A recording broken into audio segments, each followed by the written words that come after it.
Jack Cafferty, Jerry Gerard with sports, and Bob Harris with the weather. The Emmy Award-winning Channel 11 News at 10. Good evening. A boat rams a dock in the dead of night, and it's a day of mourning for Major League Baseball. The good news is that former Met pitcher Bob Ojeda, who was seriously injured, is expected to recover. But two of his Cleveland Indian teammates have died in the boating accident in Florida. It happened on Little Lake Nellie near Winter Haven, Florida. The 150-horsepower, 18-foot boat rammed into a dock while going nearly 60 miles an hour. The Indians' top relief pitcher, Steve Olin, was killed instantly. Fellow pitcher Tim Cruz, said to be the driver of the boat, died early this morning after suffering head and lung injuries. It was told to us that they hit a sandbar or something, and we couldn't figure it out until we got some lights out there and realized that they had hit a dock.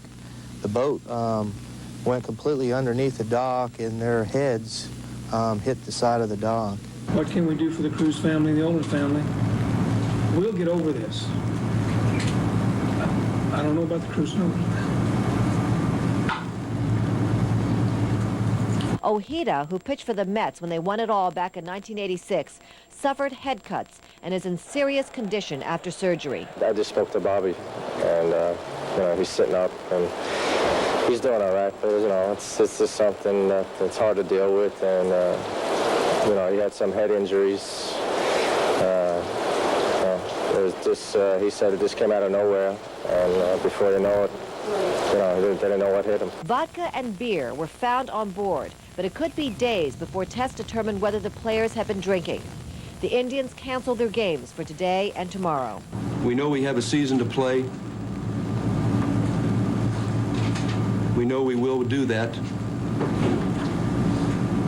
We try to operate with the thought and the idea of what Steve and Tim would want to see happen this year. The accident occurred at the end of a day that the players spent picnicking, the team's only break during spring training.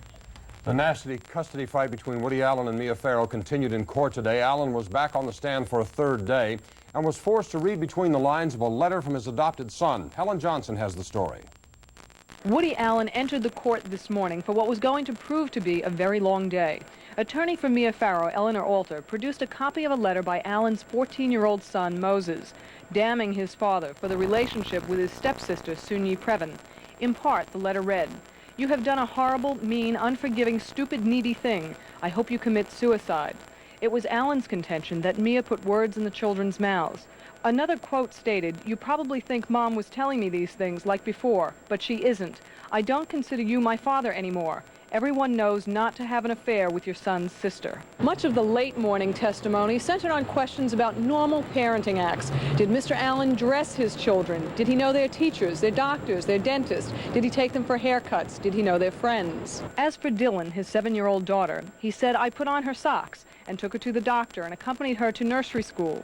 But he had to admit he didn't know the names of his children's friends, their teachers, or their doctors. Later, Alter asked Allen if he ever referred to his children as bastards. Allen, "I may have said the children by definition are bastards, but never in a pejorative sense." When asked again, he explained, "I may have said it to Mia or at work to one of my assistants as something as a joke." Outside of court, Allen's attorney defended the wording. I think it's a semantic question. It's not anything that the issue is whether he's mean to his children. He's not mean to his children. That was the purpose of the question. That was the purpose of the answer. When the court resumes on Thursday morning, it's expected that Mia Farrow will take the stand. In Lower Manhattan, I'm Helen Johnson, Channel 11 News at 10. A published report says Saul Wachtler's former lover, Joy Silverman, knew all along it was Wachtler who was harassing her. New York Post columnist Jack Newfield quotes Silverman's close friend, Elaine Sheresky, as saying Silverman told her early last year she knew Wachtler was writing her harassing letters because the writer made references to her apartment. Sheresky claims that was months before Silverman went to the FBI, saying that she had no idea who was trying to blackmail her. Kaity? The 3 Glen Ridge men convicted last week of sexually assaulting a mildly retarded girl will remain free on bail. That's what the New Jersey Supreme Court ruled today. The court denied the prosecutor's appeal of a lower court ruling that continued bail for the defendants. The prosecutor argued the defendants posed a risk of flight. The 3 young men will be free until their sentencing on April 23rd. New York City Police Commissioner Raymond Kelly took some heat today over reports of a gang of rogue cops loose inside the police department. Stephanie Shelton standing by at police headquarters in Lower Manhattan tonight with more on the story for us. Stephanie? Well, Jack, Commissioner Kelly is applying damage control, but tonight there is apparently a widening probe into corruption at the elite Joint Drug Enforcement Task Force, and this is after the arrest of 2 NYPD detectives and a state trooper, and now it appears there may be as many as 6 others involved. Police Commissioner Kelly parried reporters' questions about corruption in the task force, defending its mission and its members. We are looking at some of our practices and procedures in the task force and some of our personnel, but we're not going to throw the baby out with the bathwater. Only 2 weeks after undercover drug detective Louis Lopez was gunned down on the Lower East Side, his unit is under fire. The Daily News reporting a series of allegations of illegal activities. The paper says investigators tipped mobsters to drug-dealing locations so they could get there first, rob the dealers, and then split the booty with the cops. 4 members of an organized crime robbery team have been arrested. Investigators reportedly tried to corrupt confidential informants and then use them to sell illegally obtained drugs. Bumbling internal affairs investigators tipped off targets by openly following them. And a team of rogue task force cops allegedly robbed a Bronx jewelry store as they were raiding the place with a legal search warrant. The store's owner charged the cops took thousands of dollars worth of jewelry. Police internal affairs investigators ignored the allegation until now. The Joint Task Force has existed for 23 years. In the past 2 years alone, it has seized $21 million in cash, $155 million in assets, 15,000 pounds of cocaine, and 9 pounds of heroin. Commissioner Kelly says the corruption charges are embarrassing but limited. The investigation is, of course, ongoing, but I think the problem is small. I think there still may be some actions that we'll take as a result of this investigation, but again, the vast majority of people in that task force are doing an outstanding job. This summer, the Mullen Commission begins corruption hearings into the police department's own investigation unit, Internal Affairs. 41 supervisory people have already been transferred out of that unit. Police Commissioner Kelly says that's basically because of consolidation. Nothing unusual, he says. Live at Police Plaza, Stephanie Shelton, Channel 11 News at 10. Kaity, Jack. Okay, thank you, Stephanie. A 15-year-old girl who told police she found a baby boy in a plastic bag is actually the infant's mother. The young mother, a large girl whose pregnancy went unnoticed, gave birth to that baby yesterday. She then cleaned him, she dressed him, and then she called police with the story that she found him in a hallway of the Harlem apartment building where she lives with her parents. The district attorney will not bring charges against this teenager. The case is now in the hands of the Bureau of Child Welfare. Jack? Cameras will be kept out of the courtroom in the Kaity Beers custody hearing. That decision by a Suffolk County Family Court judge banning cameras came after an emotional plea from Kaity herself. The 10-year-old girl, who was held captive for 16 days in an underground bunker, begged the judge to reverse his decision and keep her private life private. The judge said yesterday the press can continue to cover the case except when Kaity is in the courtroom or during sensitive testimony. No date yet for the custody hearing itself. Coming up in the Channel 11 News at 10, the tears flow for a Bronx teenager killed by a hit-and-run driver after visiting her grandmother in the hospital. Russian President Boris Yeltsin could be facing impeachment as early as tomorrow as the crisis in the Soviet Union continues. And that issue high on the agenda as Bill Clinton holds his first full presidential press conference. With the clock ticking down toward Oscar night, we'll look at a race pitting old favorites against some bold newcomers in the battle for Best Supporting Actor. Stay with us. Yes, sir. Are we clear? You want... Today, that President Boris Yeltsin violated the Constitution when he declared emergency rule, and that has opened the way for his impeachment. Yeltsin says there can be no impeachment until a nationwide referendum is held, but his arch-rival, Parliament Speaker Ruslan Khasbulatov, is calling it a legislative coup. He wants Yeltsin replaced, but so far has postponed a congressional vote. It's clear that there are all the reasons to institute impeachment proceedings against the president. The Congress must be called because now they have the conclusion of the Constitutional Court. I want to remind you that this conflict between the legislative and executive powers is not a personal one. Yeltsin, meanwhile, had other things on his mind this day. He attended the funeral of his mother. She died of a heart attack on Sunday.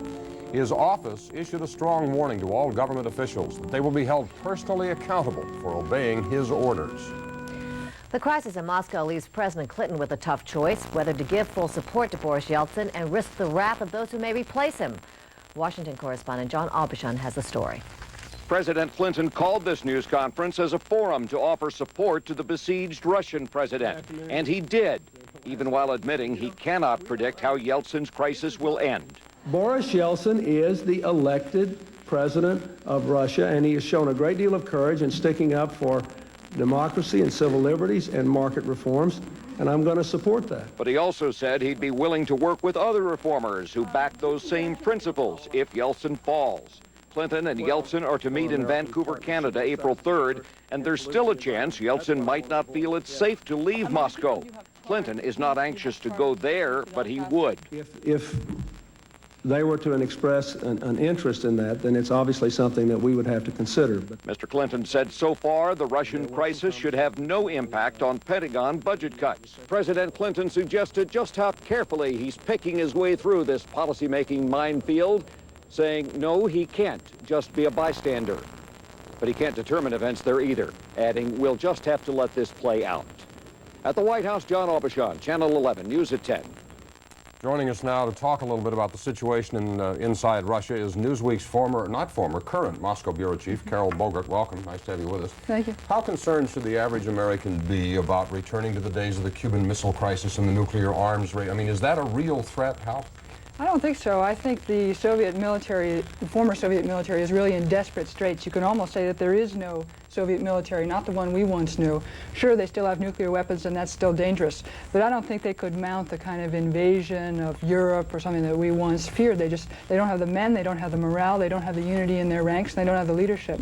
What kind of risk, if any, is President Clinton taking in throwing his support so wholeheartedly behind Yeltsin? Well, I think the news today shows that the legislature is serious about beginning impeachment proceedings. I think that it's quite possible that they will impeach Boris Yeltsin, and we can't exclude the possibility that Boris Yeltsin will not be with us soon.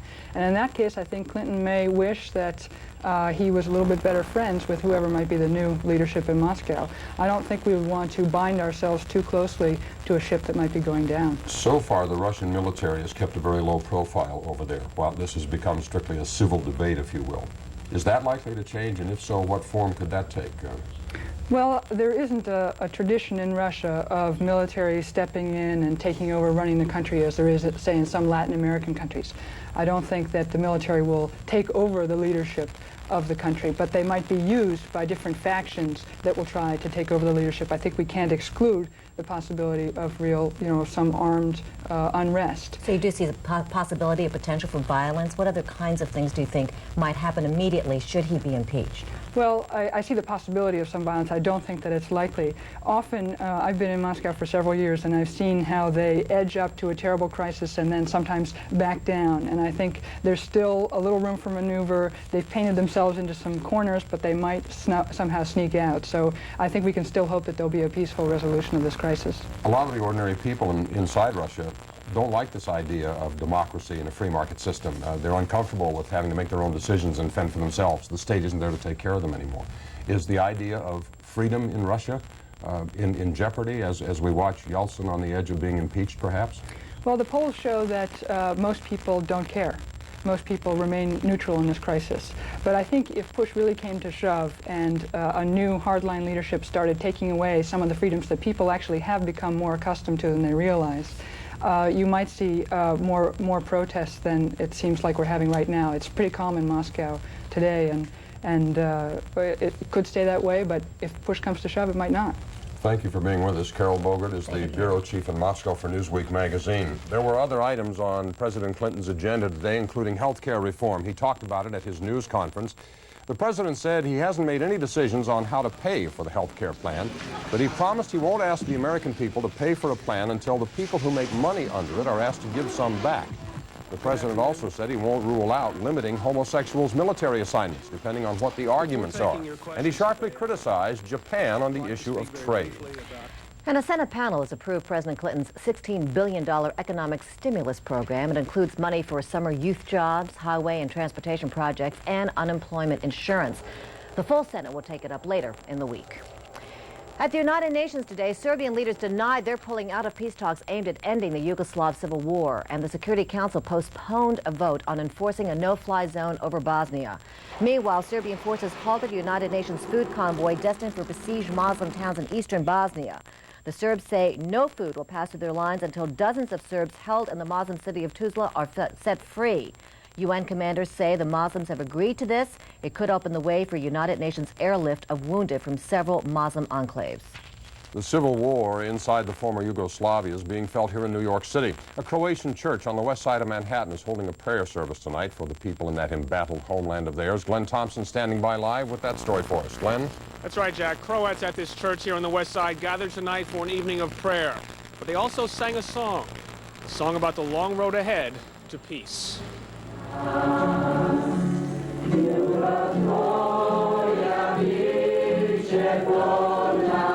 As the war continues to intensify a half a world away, prayer tonight at this Croatian church that somehow the violence will come to an end. We are praying for the peace. Please stop that war. Stop it. As worshipers pray tonight, candles burn with the faint hope for a negotiated settlement. Many of these people can only pray for relatives still caught in the war. The supplies are running low, they have no electricity, and they're very much affected. They have no water, running water and stuff like that, so it's tough. Relatives, for some, we don't even know yet if they are alive, whatever's going on. But we are all upset. It doesn't matter where he's coming, from his own Croatia or his Bosnia Herzegovina. This is all our people. We are suffering for everybody. The Croats around the city have been collecting relief supplies, including clothing, medical supplies, and food. In fact, the basement of this church is stacked to the ceiling with boxes which are bound for Bosnia. The only question tonight, of course, with the fighting intensifying, no one knows for certain whether or not it's actually going to make it. We're live on the west side of Manhattan. I'm Glenn Thompson. Now back to Jack and Kaity in the studio. All right. Thank you, Glenn. Much more news to come tonight as hearings look into just what went wrong in the World Trade Center blast. Investigators pick up more clues in the search for the bombing ringleader. Special treat today for some of the kids who were trapped in the Trade Center. It's all about the circus. And Sinead O'Connor's controversial Saturday Night Live appearance will be coming back to television with just one small change. We'll have that and more straight ahead. Yes, there's a stick-up. I'm Miss Bonnie Parker, and this here's Mr. Mazda. It just feels right. Radical Muslim Sheikh Omar Abdel Rahman resurfaced today, leading a prayer session in Jersey City's Lincoln Park. The embattled cleric celebrating the end of the holy month of Ramadan with about 1,000 followers. Rahman preaches at a local mosque where all of the prime suspects in the World Trade Center bombing worshipped. He is not charged in the blast, but faces deportation on other charges. Tower number 1 at the World Trade Center set to reopen Monday after a massive cleanup effort is completed 2 weeks ahead of schedule. Meantime, only blocks away, the state Senate held hearings today on how the bombing might have been averted. Deborah Quintana has the story. Why wasn't the World Trade Center parking garage closed as recommended years ago? Why weren't there backup fire safety systems and emergency lights, random car searches? They were all recommendations listed in an anti-terrorist report drafted 7 years ago. The former executive director of the Port Authority, which runs the World Trade Center, Stephen Berger, was grilled by a state Senate committee investigating the Trade Center blast.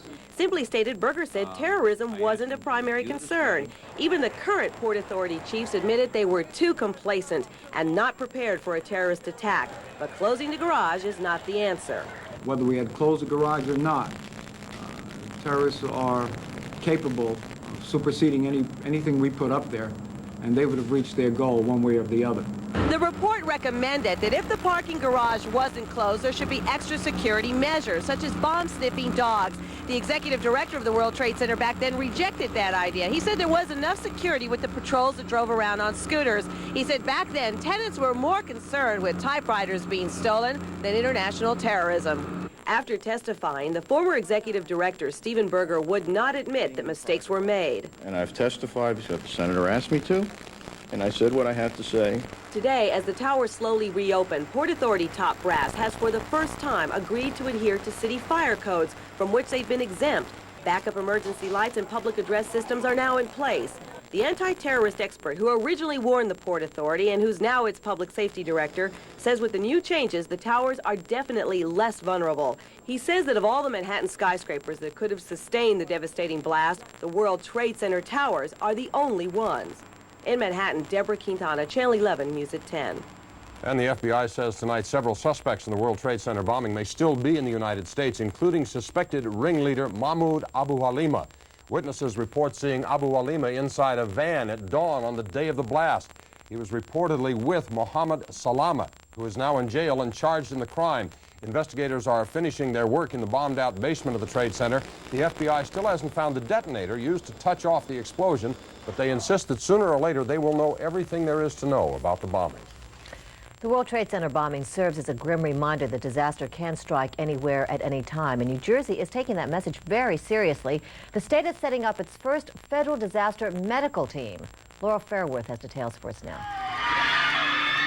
When least expected, disaster strikes. Whether it's natural or man-made, seconds are crucial. Lives hang in the balance. Trained rescue workers do make the difference. Even so, New Jersey has never had a disaster medical assistance team. That is, until now.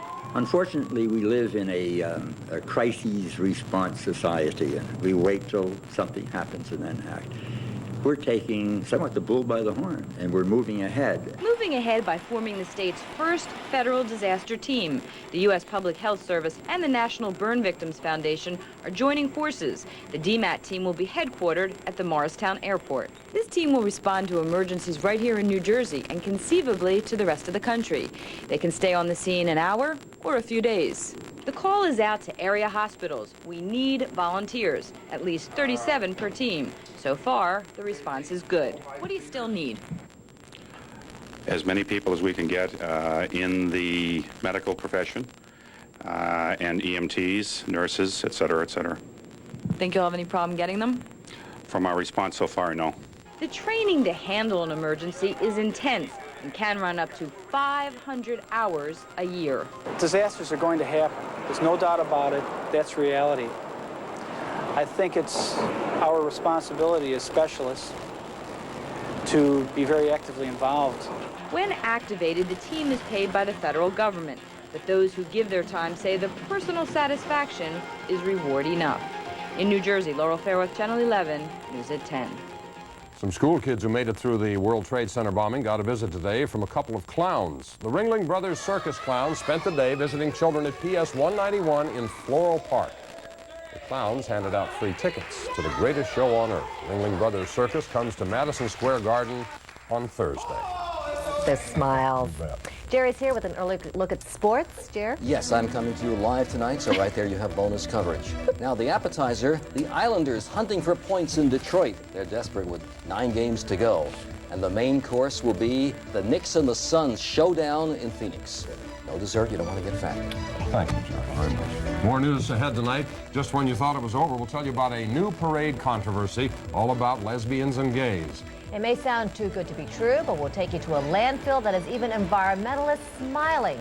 Straight ahead. This is Channel 11, WPIX New York, a Tribune broadcasting station. 1010 wins. All news, all the time. Traffic and transit on the one.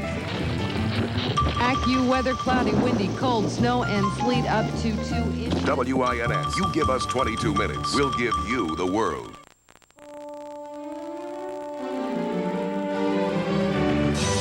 The Germans believe their legendary all-barley lagers are the finest in the world.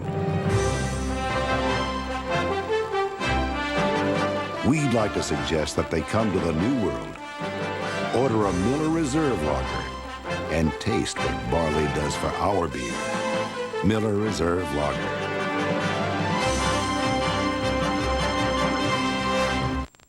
It's tough to keep ahead of the competition. You gotta move fast to stay on top. You need two-day priority mail. In 2 days, we deliver 2 pounds for only $2.90. If the competition's new rates are just too much, visit your post office to send 2-day priority mail or call 1-800-USPS for your free starter kit. We deliver for you.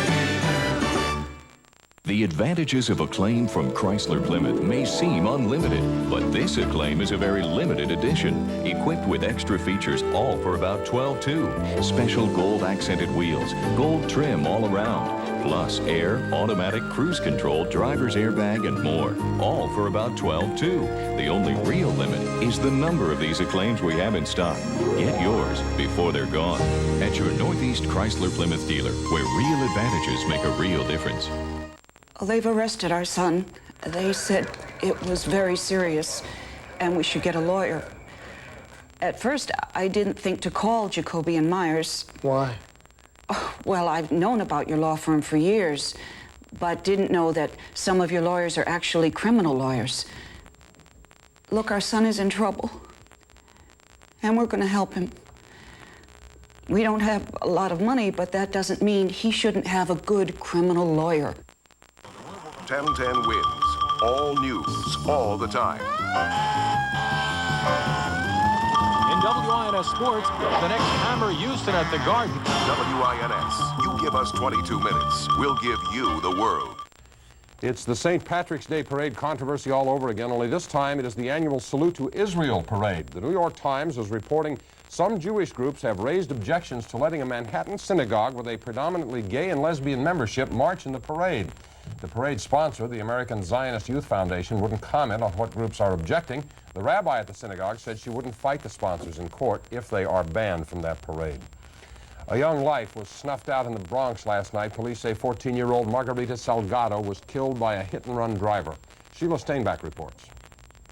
She's only 14, and she left her. She went away. They are mourning a popular, lively teenager who had her whole life ahead of her. 14-year-old Margarita Salgado was the victim of a hit-and-run accident in the Bronx last night. She was returning home from a visit with her grandmother, who was in the hospital.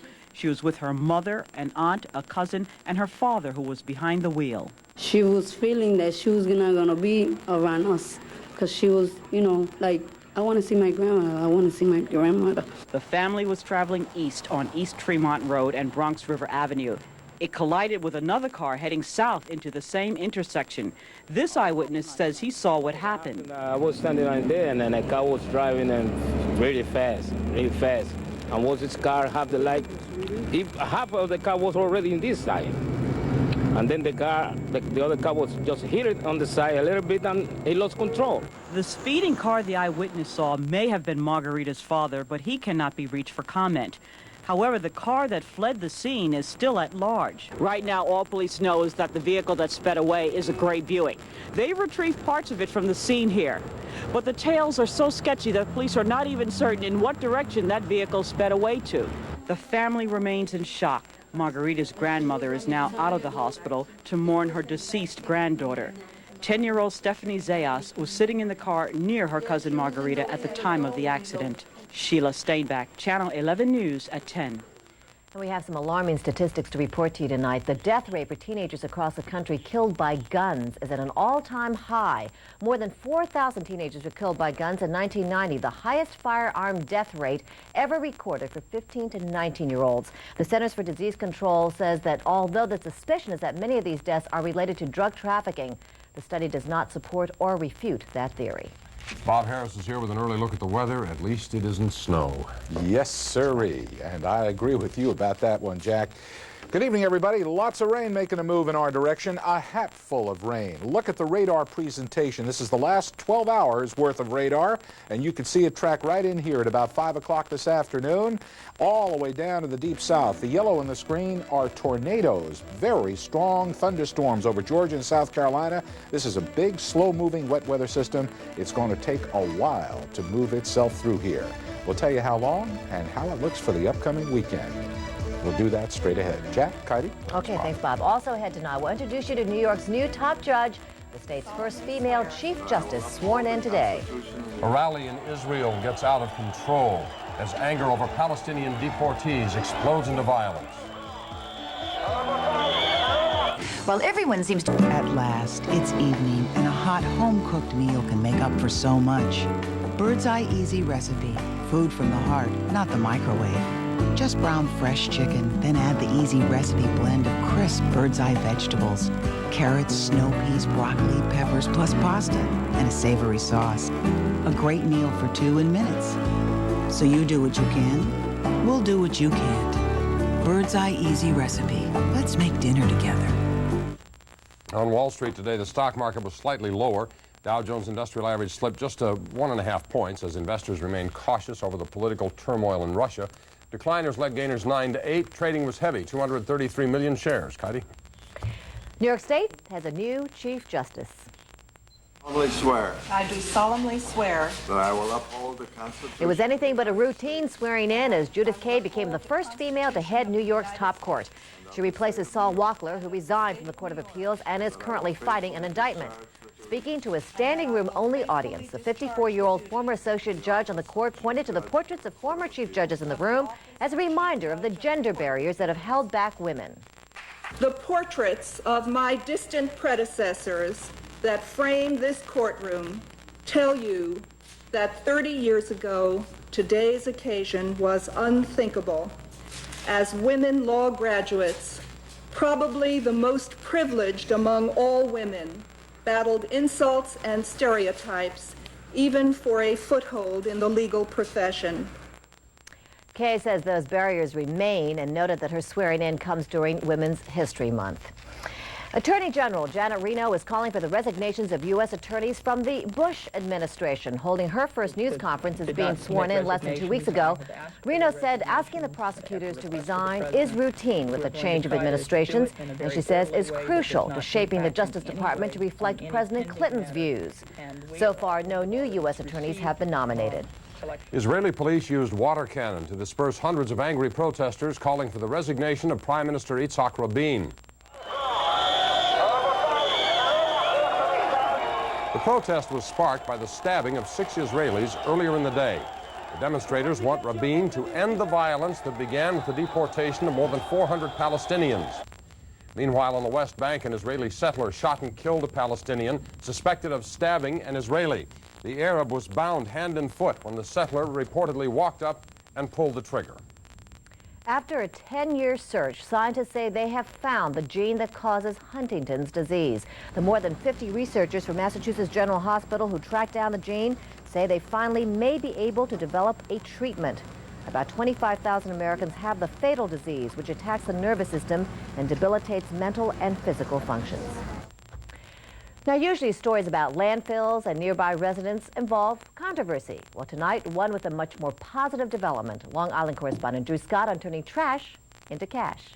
For nearly a decade, the town of Hempstead Landfill fought nearby residents over garbage, traffic congestion, and foul odors in the air. But the confrontations, protests, and mass arrests are over thanks to this. This is the sound of landfill odors, methane gas being converted into electricity. Then it's sold to Lilco.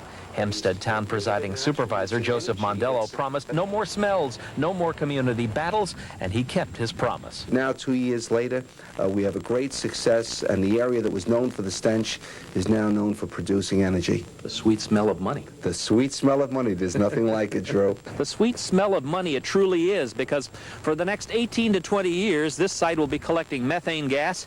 It'll be put through these wells and then sold to Lilco. It's enough gas to electrify 2,000 homes on Long Island, but instead, it'll generate $400,000 of revenue for the town of Hempstead each year. Attorney and community activist Michael Raffan couldn't be more pleased. After fighting the landfill for 8 years, he now believes Hempstead's Trash into Cash program is a model for Long Island. When we finally reached agreement with the town, we were cautious. We had reasons to wonder whether or not they would live up to their end of the bargain. All I can say now is that they have more than lived up to their end of the bargain. The town has done everything that it promised it would do and has gone a little bit further in some areas than they even had to go. Mondello and the town board say the money generated each year is carefully monitored and will be used to reduce taxes. That's one of the few complaints once angry community residents still have left. From Long Island, Drew Scott, Channel 11, News at 10. This Saturday, NBC is going to rerun the infamous Saturday Night Live show where singer Sinead O'Connor ripped up a picture of the Pope. This time, though, you won't see the Pope. Instead, NBC says it'll substitute the rehearsal tape. where O'Connor sang Bob Marley's War. The rest of the show will run just as it did back on October 3rd. So to come tonight, we'll tell you what part supermodel Kathy Ireland played in a bizarre robbery in upstate New York. And who's going to win the Best Supporting Actor Oscar next week? We'll have a preview of the nominees. On the street, no. Because right now, Dodge's no money down days are a big yes. Get a new Dodge Shadow at a low, low price. With no money down, no waiting, and no payments till July. Who can say no, no, no to that? Dodge's no money down days with no payments till July. Hurry, we can't wait to say no. Tomorrow's edition of the New York Times reports that Rupert Murdoch is now trying to repurchase the New York Post. Murdoch was forced to sell the paper because he also owes Channel 5 here in town. He's calling Governor Cuomo trying to gather political support. Meanwhile, current Post owner Abe Hirschfeld faces a $1 million defamation suit for actions taken while he was Miami Beach City Commissioner. The city building chief claims that Hirschfeld shamed, humiliated, and embarrassed him in public, firing the man after falsely accusing him of soliciting a bribe. All right, we'll go back to Bob Harris now for the weather forecast. And there's a rumor that spring is hiding somewhere. Yes. Maybe as soon as Saturday? Yes, currently it's in San Diego. That's where spring is with the Swallows. But they'll be traveling east, the Swallows and spring, eventually, folks. In Midtown Manhattan right now, we're looking at the World Trade Towers. There we are from Brooklyn. That perspective given to us by Dan Higgins. 38 degrees up in the park right now. Humidity where you might expect it to be with it raining, 92%. The dew point 36. The winds are southeast at 8 miles an hour. The barometer falling now as low pressure approaches at 30.40, and we have rain, light to moderate rain coming down. The almanac today shows we did manage to get up to 47, still about 5 below normal. The low this morning, 34 degrees, and we've had about 1/4 of an inch of rain thus far up in the park, and a lot more to come. Look why. Big storm system locked up into the atmosphere here. A whole bunch of clouds with the precipitation, the whiter clouds moving in here, but look at the hangback cloud cover over the Midwest. The reason I want to point that out to you, first of all, it's sort of a classic configuration of the big comma-shaped swirl of cloudiness associated with a big storm. But these clouds lingering all the way back out in the Midwest are going to take a long time to come through here. So we're looking for a couple of days' worth of unsettled weather, to say the least. Now, TrueView, or our three-dimensional satellite picture, shows all the clouds as they roamed in earlier in the day. It was sunny this morning, and then the clouds arrived this afternoon, and there they are, the rain-bearing stratocumulus clouds and nimbostratus clouds as they are here tonight. A lot of rain coming out and much more to come. Actually, we have a flash flood warning in parts, or watch that is, a flash flood watch in effect for northwestern New Jersey. Tomorrow's map, here we are. Fair weather in the nation's midsection. By the way, it got to 74 in Denver this afternoon. Oh, yeah, there's some spring-like, Jack. Denver 74, we got to get this to move east. Away. All right, let's put these guys into motion, and let me show you what's going to happen. See that storm system come out of Kentucky into Virginia? That's the first 24 hours. After that, it's going to get stuck off the East Coast for another day, so the rains are going to linger here in the east while the center of the country has gorgeous weather, and it warms up into the 70s out here. Oh, please come our way, and I think it will eventually, and I will show you why. Basically, these systems are going to move, even though they're going to move slowly. Tomorrow, when you're traveling around the country, the whole eastern seaboard will be wet. Lots of showers. But the center of the country, nice and mild. Look at the high in Denver again, 74 with sunshine. Out on the west coast, a few showers up in San Francisco, but they're enjoying mild weather too. All the cool stuff is up in New England, and that's where they're going to get some snow tomorrow. As we look closer in our forecast here, the high tomorrow will be in the 40s, so it's plain rain, but a lot of it. Heavy rain at times. There will be local flooding. Build in extra time for travel. Our 5-day forecast looking this way, and we are expecting, well, that rain for the next 2 days, tapering off to showers on Thursday, and then here comes the sun. Slowly on Friday, it works its way in, mid-50s, more sun on Saturday, more sun on Sunday, and it will warm up, and I'm going for a high around 60 on Sunday, and if it doesn't happen, I'm getting out of town. Yeah, you have to. We're ready for 60 degrees. Okay. Counting on it. Countdown is on for the Academy Awards. They will be handed out next week in Los Angeles. Tonight, we are going to take a look at the contenders in the category of Best Supporting Actor. But first, we have a word of warning. If you have not already seen The Crying Game, you may not want to watch this report because it does give away the secret everybody's talking about in that movie. Now, here's Mike Jerrick. Answers yes. Who will win from these nominees? Jack Nicholson for A Few Good Men, Al Pacino for Glengarry Glen Ross, Gene Hackman for Unforgiven, Jay Davidson for The Crying Game, or David Paymer in Mr. Saturday Night. It was nice meeting you all. Film critic Richard Schickel writes for Time magazine. Well, I thought for a long time that Gene Hackman was a shoo-in. Heard that one himself. Well, I think there's a possibility of, say, Jay Davidson sneaking in there and taking that prize away from Hackman. Get the bullwhip. Craig Tomashoff writes for People magazine.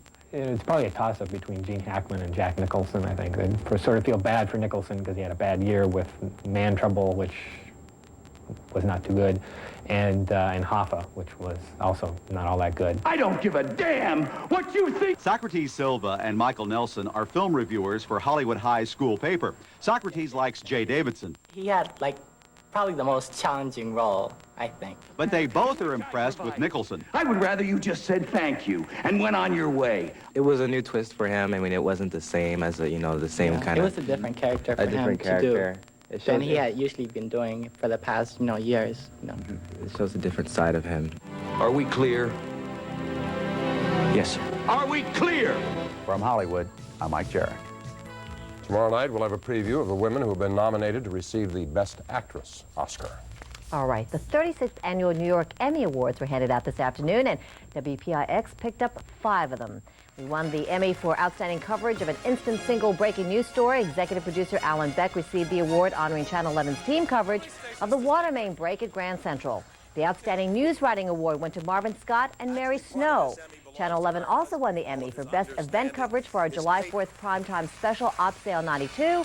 And Channel 11 picked up 2 more Emmys for its station-wide Care for Kids campaign. How about that, Dave? Yeah, we're proud. That's good, you bet. Still ahead, Jerry Gerard's along with sports. There was a brawl at the Knicks-Suns game tonight.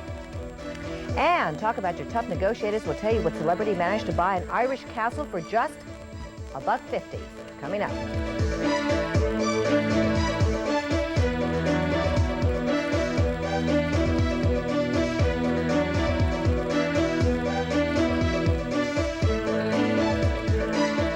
The event you're about to witness will truly amaze you. On an outing to Harrigan,